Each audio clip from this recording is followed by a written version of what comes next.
রাখবো। দাদা ভাই দেখেন, আপনাদের ফ্যামিলিকে খুলনাতে সবাই জানে, আপনারা নাম করা একটা ফ্যামিলি, আমরা নতুন করে জানছি আর কি। এটা তুমি একদম ঠিক কথা বলেছো। আপনি কি একটু কথা কম বলেন? চিনাম ভাইয়া, এটা বলবেনই না। আপু যদি একবার কথা বলা শুরু করে তাহলে কিন্তু আপনি বিরক্ত হয়ে যাবেন। আসলে প্রথম প্রথম তো তাই একটু লজ্জা পাচ্ছি। যখন কথা বলা শুরু করবে তখন বলবেন আমার বউ এত কথা বলে কেন। বলবো না, আমিও বেশ কথা বলি। ও একটু দুষ্ট, আপনি প্লিজ কিছু মনে করবেন। কিচ্ছু মনে করিনি, শালীরা একটু বেশি কথা বলবে, এটাই তো স্বাভাবিক। বিয়ে কিন্তু এখনো হয়নি। আমার আপনার সাথে একটু ইম্পর্টেন্ট কথা আছে। ও মাই গড, প্লিজ এখন বলবেন না আপনার বয়ফ্রেন্ড আছে। আপনি আমাকে বিয়ে করতে পারবেন না। আমার কোনো সম্পর্ক নেই।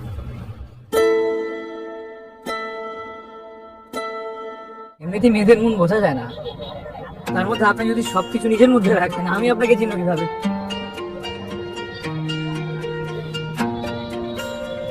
সেদিন আমার মুখের ভাষা বোঝার আগে আমার চোখের ভাষা বুঝতাম, সেদিন মনে করতেন আমাদের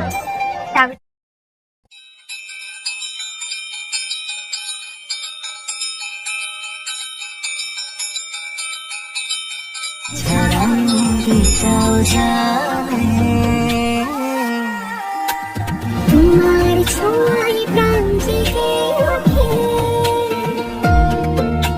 শুকনো ডালে যেমন। আপনাকে বললাম না আমি বললাম না আমি পারবো, সমস্যা নেই।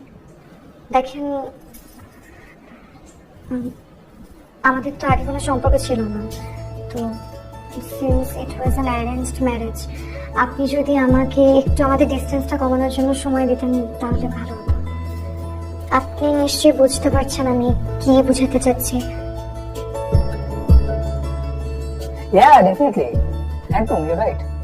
এই ওটা খুলে গেছে, মানে আই আন্ডারস্ট্যান্ড, অবভিয়াসলি একটা সময় তো দরকার, এভাবে ফুট করে তো একটা সম্পর্ক তৈরি হয় না। Please take your time.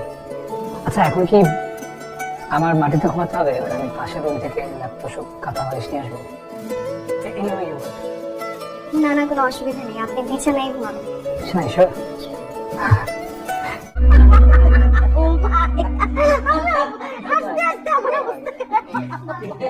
তোমার শাশুড়িকে বিশান, তোর বউ তো পুরো চেহারা পাল্টে ফেলেছে রে। না মানে বিয়ের আগে তো মেয়েটাকে দেখে বোঝাই যায়নি যে ও